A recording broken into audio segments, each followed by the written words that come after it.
আজকে শুরুতেই যে বিষয়টি বলতে চাই তা হলো এই সূরাটি সেসব সূরার অন্তর্ভুক্ত যেগুলো শুরুতে শপথ করা হয়েছে, কসম করা হয়েছে।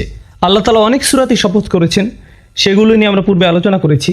আল্লাহ কোনো বিষয়ে শপথ করলে এর মাহাত্ম্য কী, ভাষাগত অলঙ্কার শাস্ত্রে এর তাৎপর্য কী, আল্লাহ শপথ নেওয়ার উদ্দেশ্য কী। সরল ভাষায় বলতে গেলে ওয়াল আসর, আমি সময়ের নামে শপথ করছি। এটা যদিও এর ভাবানুবাদ, তবুও আসল কথা হলো স্বয়ং আল্লাহ তাআলা এখানে শপথ করছেন, তিনি এখানে কোনো কিছুর কসম করছেন। আল্লাহ তাআলার কসম করার মাহাত্ম্য কী? এর কয়েকটি মাহাত্ম্য আছে। এর মধ্যে একটা হলো সে বিষয়টির গুরুত্বপূর্ণ বৈশিষ্ট্য। আল্লাহ যে বিষয়ে শপথ করেন তা নিঃসন্দেহে তাৎপর্যপূর্ণ এবং গুরুত্বপূর্ণ। এটা মুফাসসিরদের থেকে পাওয়া একটা বৈশিষ্ট্য। এখানে এই বিষয়টি বোঝানো হয়েছে। এর কারণ কি? অনেক হাদিসে আমরা দেখতে পাই, উদাহরণস্বরূপ বলা যায় লা তাসুবুদ্দাহর ফা ইন্নাল্লাহা হুয়াদ্দাহর, খুবই বিখ্যাত একটা হাদিস। এই ধরনের হাদিসগুলো সহিহ বুখারী বা সহিহ মুসলিমই পাওয়া যায়। এগুলো খুবই প্রচলিত। কখনো সময়কে অভিশাপ দিও না, কারণ স্বয়ং আল্লাহই হলেন আদ-দাহর, তিনি নিজেই সময়। আল্লাহ নিজেকে সময়ের ঊর্ধ্বে হিসেবে বর্ণনা করেছেন, অতএব সময়কে অভিশাপ দিবেন না। এটা আসলে একটা ঐশ্বরিক গুণ। সুতরাং আমাদের কখনো এমন বলা উচিত নয় যে আরে ভাই সেদিন একটা খারাপ দিন ছিল, কিন্তু এটা একটা বাজে বছর। সময়ের ব্যাপারে এরকম বিশেষণ ব্যবহার করা হয়। রাসূল সাল্লাল্লাহু আলাইহি সাল্লাম খুব পরিষ্কার ভাষায় এমন করতে নিষেধ করেছেন। অতএব একভাবে এটা বোঝা যায়, এবং সেটা হলো আল আসর হুয়াদ্দাহর, আল্লাহ আসরের কসম করেছেন। আর এর প্রায় একই অর্থ হচ্ছে আদ-দাহর, যা কোরআনে এসেছে। অতএব এরা তাৎপর্যপূর্ণ, এটা গুরুত্ববহ, এমন কিছু যা আলোচনার দাবি রাখে। অন্যভাবে বললে আল্লাহ মানবজাতির প্রতি সময়ের গুরুত্বের ব্যাপারে দৃষ্টি আকর্ষণ করেছেন, এটা একটা অর্থ। দ্বিতীয় অর্থ হলো আমরা শপথের উদ্দেশ্য বিধিও নিয়ে আলোচনা করছি। আরবি পরিভাষা এটা হলো মুকসাম বিহি মুকসাম আলাইহি। আমি এর দ্বারা যা বুঝেছি তা হলো, খুব সংক্ষেপে বোঝানোর চেষ্টা করি। কেউ বললো আমি আল্লাহর নামে শপথ করছি যে আমি এই কাজটি করিনি। এটা একটা বড় বাক্য, আমি আল্লাহর নামে শপথ করছি যে আমি এই কাজটি করিনি। এখানে শপথের বিধেয় হলো আল্লাহ শব্দটি। তাহলে উদ্দেশ্য কি? আমি কাজটি করিনি। তাহলে এখানে একটা উদ্দেশ্য, অপরটি বিধেয়। এই সূরাতেও শপথের একটা বিধেয় রয়েছে, সেটা কি? ওয়াল আসর। তাহলে উদ্দেশ্য কি? ইন্নাল ইনসানা লাফি খুসর। আল্লাহ বলেন তিনি সময়ের নামে শপথ করছেন, কালের নামে শপথ করছেন। তারপর তিনি ঘোষণা দিয়েছেন যে সকল মানুষ চরম ক্ষতির মধ্যে ডুবে আছে। সুতরাং এখানে বিধেয় হলো সময়, আর উদ্দেশ্য হচ্ছে মানুষের চরম ক্ষতির মধ্যে থাকা। কোরআনে বা প্রাচীন আরবি অলঙ্কার শাস্ত্রে যখন এভাবে বলা হয়, বিধেয়কে আসলে উদ্দেশ্যের প্রমাণস্বরূপ হিসেবে ধরা হয়। একে এভাবেই দেখা হয়, বিধেয় হলো উদ্দেশ্যের প্রমাণ, এটা হলো উদ্দেশ্যের দলিল। অন্যভাবে বললে, আপনি যদি বলেন মানুষ ক্ষতির মধ্যে রয়েছে, কেউ হয়তো বলল আপনার প্রমাণ কি? এই সূরার আলোকে মানুষের ক্ষতির মধ্যে থাকার প্রমাণ কি? মানুষের দেউলিয়া হয়ে যাবার প্রথম প্রমাণ কি? সময় নিজেই এর প্রমাণ। মানুষ সব সময় কোন জিনিসটি হারাচ্ছে? সময়, রাইট? এটা এমন একটা সম্পদ যা আমরা কখনোই ধরে রাখতে পারি না। আমরা কখনোই এই ঘন্টা, এই সময়, এই সেকেন্ড এগুলো ধরে রাখতে পারি না। এটা চলে যাচ্ছে, আর এটা এভাবে চলে যেতেই থাকবে। এটা এমন কিছু নয় যে আপনি সঞ্চয় করে রাখবেন, পরে প্রয়োজন মতো ব্যবহার করবেন। আর বলে রাখি, আমরা কিন্তু অনেক সময় ইতিমধ্যে হারিয়ে ফেলেছি। আপনি আপনার জীবনের পেছনের দিকে তাকালে দেখতে পাবেন আপনার জীবনে অনেক সুযোগ ছিল যা আপনি কাজে লাগাননি। আপনি আপনার সময়কে সুন্দরভাবে কাজে লাগাতে পারতেন, কিন্তু আপনি লাগাননি। আপনার এই সুযোগ ছিল, সেই সুযোগ ছিল, কিন্তু আপনি পুরোপুরিভাবে আপনার সময়কে কাজে লাগাননি। সুতরাং সময়ের আফসোস আপনি ইতিমধ্যেই করেছেন, কিন্তু আপনার এই আফসোস থেকে শিক্ষা নিয়ে ভবিষ্যতে একে ভালোভাবে কাজে লাগানোর ব্যাপারে মনোযোগী হতে হবে। কিন্তু এখানে আল্লাহ দুটো জিনিসকে একসাথে জুড়ে দিয়েছেন। মানব জাতির ক্ষতির ব্যাপারটি যার সাথে জুড়ে আছে সেটা হলো সময়, যা অপরটির প্রমাণস্বরূপ। সূরা আসরকে বোঝার আরেকটি উপায় হলো, আমরা একটু পরে ইমাম শাফির মন্তব্য পড়ব। সূরা আসর দিয়ে বিভিন্ন জাতির প্রাণ বোঝানো হয়েছে। কোনো জাতির পুরো সময়কালকে উল্লেখ করে এটা। কোনো জাতির উত্থান পতন কীভাবে হয় আপনারা জানেন? কোনো জাতির উত্থান পতন কীভাবে হয় আপনারা জানেন?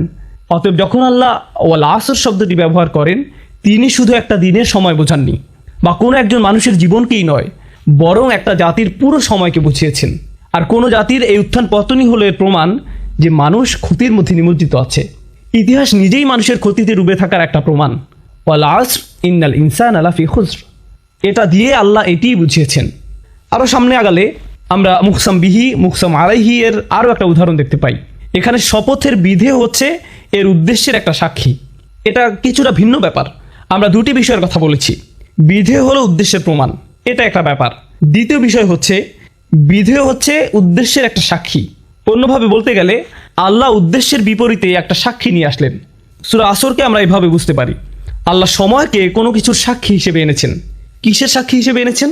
এটাই যে কোনো সন্দেহ ছাড়াই মানুষ ক্ষতির মধ্যে আছে। এর মানে কি? এর মানে সমগ্র মানবজাতি। মুফাসসিরদের সরাসরি মন্তব্য পড়লে এটা আরও পরিষ্কার হবে, কিন্তু এখন আমরা এটা সংক্ষেপে বুঝতে পারি। আমরা মানুষেরা বিভিন্ন বিষয়ের দিকে দৌড়াই। আমরা এমন বিষয়ের প্রতি দৌড়াই যাতে আমাদের জীবনের আসল উদ্দেশ্যই হারিয়ে যায়।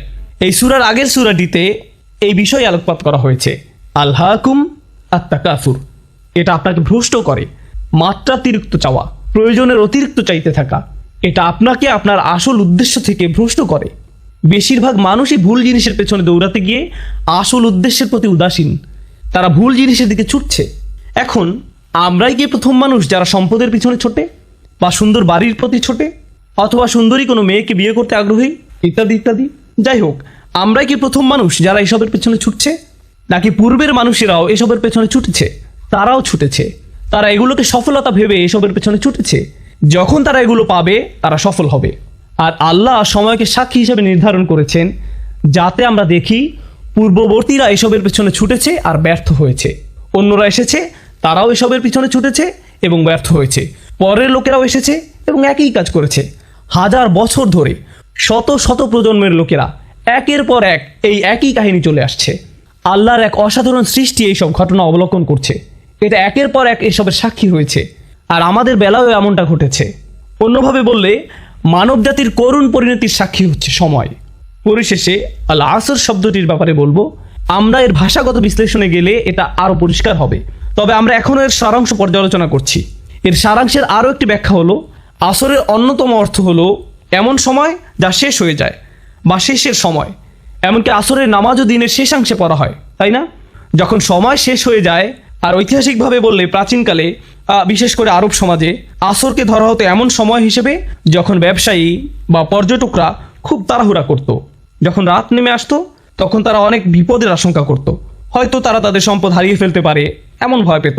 সুতরাং বেশিরভাগ হাসাল এবং বাসাল হতো আসরের সময়। সেটা ছিল সবচেয়ে ব্যস্ত এবং তাড়াহুড়ার সময়।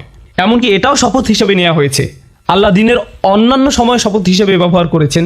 তিনি বলেন, ওয়াস-সুবহি ইযা আসফার ওয়াল ফাজরি ওয়া লায়ালিন আশর ওয়াদ-দুহা। এগুলো দিনের বিভিন্ন সময়ের বর্ণনা। আল্লাহ দিনের ভিন্ন সময়ের বর্ণনা দিয়েছেন। তিনি দিনের বিভিন্ন সময়ের কসম করেছেন। এমনকি ওয়ান নাহারি ইযা তাজাল্লা, রাইট, দিনের বেলার বর্ণনা। কিন্তু আসরের বর্ণনার বিশেষত্ব হচ্ছে এটা এমন সময় যা দিয়ে তাড়াহুড়া করা বোঝায়। অন্যভাবে বলতে গেলে এই সূরার সামনের দিকে আমরা পড়ব, আল্লাহ আমাদেরকে যা করতে বলেছেন তা সম্পূর্ণ করার জন্য আমাদের অনেক সময় হাতে নেই। এটা একটা জরুরি অবস্থার মতো, যা করার তাড়াতাড়ি করতে হবে, কারণ আমরা আমাদের জীবনের ভোর পার করে এসেছি, আমাদের জীবনের সূর্যাস্তের সময় ঘনিয়ে আসছে। সুতরাং আমাদের যা করার এখনই করতে হবে।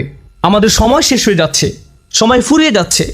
এই ধারণাটি ছোট একটা শব্দ আল আসর দিয়ে বোঝানো হয়েছে। সুতরাং এই শপথের শেষ মাহাত্ম্য হচ্ছে এতে তাড়াতাড়ি করার কথা বলা হয়েছে।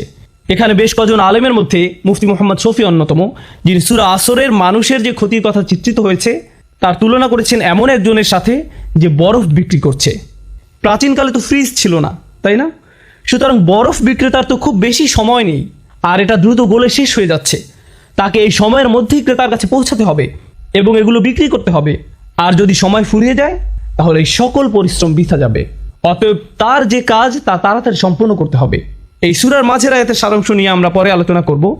শেষ আয়াতটি নিয়ে একটা কথা এখানে বলতে চাই। মূলত সূরা আসরের শেষ আয়াতটিতে 4টি অংশ আছে, এমনটি ভাবা হয়। অবশ্যই সহজ করে দেখলে এমনই মনে হবে। ইল্লাল্লাযীনা আমানু প্রথম অংশ, আমিলুস সলিহাত দ্বিতীয় অংশ, ওয়া তাওয়াসাউ বিল হক তৃতীয় অংশ, ওয়া তাওয়াসাউ বিস সবর চতুর্থ অংশ। তাহলে এখানে 4টি শর্ত রয়েছে। প্রথম শর্ত হলো যারা ঈমান আনবে, দ্বিতীয় হলো যারা সৎ কাজ করবে, ভালো কাজ করবে, তৃতীয় হলো তারা তাদের সর্বোচ্চ চেষ্টা দিয়ে একে অপরকে সত্যের কথা বলবে, চতুর্থ হলো ধৈর্যের ব্যাপারেও তারা একই কাজ করবে। এগুলো হলো উল্লেখিত 4টি শর্ত। কিন্তু এর সারাংশ বোঝার জন্য আমরা এখন যে বিষয়টি বুঝবো তা হলো এই 4টি বিষয় হচ্ছে আসলে একটা বিষয়। এদেরকে দেখতে 4টি আলাদা বিষয় মনে হলেও এগুলো আসলে একটা বিষয়। এগুলো হলো লাজেম ও মালজুম। এগুলো আবশ্যিকভাবে একটা অপরটির সাথে যুক্ত, এগুলোকে আসলে আলাদা করা যায় না। আর আসলে বাকি সব কিছুই প্রথমটির ফলাফল, সেটা হচ্ছে ঈমান। প্রথম যে বিষয়টি বলা হয়েছে তা হলো ঈমান। আর এরপর আরও 3টি বিষয় বলা হয়েছে। আমরা এখানে শিখব যে যার সত্যিকার অর্থে ঈমান আছে তার সাথে বাকি 3টি বিষয় আবশ্যিকভাবে ঘটবে, অবশ্যই ঘটবে। আর যদি সেগুলো না হয় তাহলে ভাবুন কি পরিপূর্ণ হয়নি? ঈমান। অতএব কেউ যদি তার ঈমান আছে কিনা পরীক্ষা করতে চায়, সে সূরা আসরে বর্ণিত ঈমানের ন্যূনতম পরিমাণ যাচাই করে দেখতে পারে। ঈমানের ফলাফল কি? কেউ ঈমান আনলে এর পরে কি ঘটে? আমিলুস সলিহাত, তাওয়াসাউ বিল হক, তাওয়াসাউ বিস সবর। যদি এই বিষয়গুলো না ঘটে তাহলে নিশ্চয়ই ঈমানের কোথাও ঘাটতি আছে। আর বলে রাখি, এই সবগুলোই একটি অপরটির সাথে গভীরভাবে জড়িত। ধরা যাক আপনি যদি দ্বিতীয় পয়েন্টটি নেন, আমিলুস সলিহাত, তারা সৎ কাজ করে। এরপরে কি আছে? তারা সত্যকে উপভোগ করে। তারা ভালো কাজ শুধু নিজেদের মধ্যে রাখে না, প্রচলিত অর্থে এই ভালো কাজ অন্যদের মধ্যেও ছড়িয়ে দেয়, সত্যকে অন্যদের মধ্যে ছড়িয়ে দেয়। অন্যভাবে বললে, আপনি যদি সত্যিই ভালো কাজ করেন, এটা শুধু আপনার নিজের কাছে রাখা আপনার জন্য অসম্ভব হবে। এটা সম্ভব নয়। অবশ্যম্ভাবীভাবেই আপনি এটা অন্যদের কাছে ছড়িয়ে দেবেন। এটাই ভালো কাজের নমুনা। আর যখন আপনি অন্যদের মধ্যে ছড়িয়ে দেবেন, আপনি কিছু মানুষ পাবেন যারা আপনার এই কাজকে পছন্দ করবে, আবার কিছু মানুষ পাবেন যারা আপনার এই কাজকে ঘৃণা করবে। আর যখন আপনি এমন কিছু মানুষ পাবেন যারা আপনার কাজকে ঘৃণা করছে, আপনি আবশ্যিকভাবে এই নিজের মধ্যে কি তৈরি করবেন? সবর। আপনার অবশ্যই এটা থাকতে হবে। এগুলো প্রত্যেকটি সম্পর্কযুক্ত বিষয়, এগুলো একটা অপরটির সাথে যুক্ত। আর সামনে এগুলো নিয়ে আমরা আরও যাচাই করবো ইনশাআল্লাহ তাআলা। এই জন্য এই সূরাটি ঈমানের বিভিন্ন ফলাফলকে সবচেয়ে সুন্দরভাবে ফুটিয়ে তোলে, যা কোরআনে 2 একবার এসেছে। কখন আল্লাহ বলছেন আল্লাযীনা আমানু, আল্লাযীনা আমানু, শেষ, ব্যাস। কারণ বাকিটুকু কি? ঈমানের ফলাফল। সুতরাং আপনি যদি ঈমানকে ভালোভাবে বুঝতে পারেন তাহলে বাকিটুকু এমনিই বুঝে যাবেন। কখনো আল্লাহ একটু বাড়িয়ে বলেছেন আল্লাযীনা আমানু ওয়া আমিলুস সলিহাত, 2টি বিষয় বলা হয়েছে। কিন্তু এই সূরায় তিনি 2টি বিষয় বলেননি, তিনি 4টি বিষয় বলেছেন। আর আপনি যদি লক্ষ্য করেন, এগুলোর মধ্যে শেষের 2টি কি? তাওয়াসাউ বিল হক, তাওয়াসাউ বিস সবর। এগুলো হলো মূলত কাজের বর্ণনা, এগুলো কাজ। সুতরাং আমিলুস সলিহাত একটা কাজ, তাওয়াসাউ বিল হক, তাওয়াসাউ বিস সবর, এই 2টি হলো আমল, আমালাইন, এই 2টিও কাজ। অন্যভাবে বললে আমরা এখানে জানতে পারলাম যে আল্লাহ 2টি কাজের প্রতি আলোকপাত করেছেন। আমি গতকালও এটা নিয়ে বলেছি, আল্লাহ এখানে এমন 2টি বিষয়ের প্রতি আলোকপাত করেছেন যা সাধারণত মানুষ এড়িয়ে যায়। যখন তারা ভালো কাজের চিন্তা করে, যখন তারা ভালো কাজ করতে চায়, এগুলো তারা সাধারণভাবে ভাবে না। তাই এখানে এই 2টি বিষয় পরিষ্কারভাবে বলে দেওয়া হয়েছে, যাতে মানুষ বুঝতে পারে যে এগুলো হচ্ছে ন্যূনতম। তাওয়াসাউ বিল হক, তাওয়াসাউ বিস সবর, এগুলোর সাথে জুড়ে দেওয়া হয়েছে।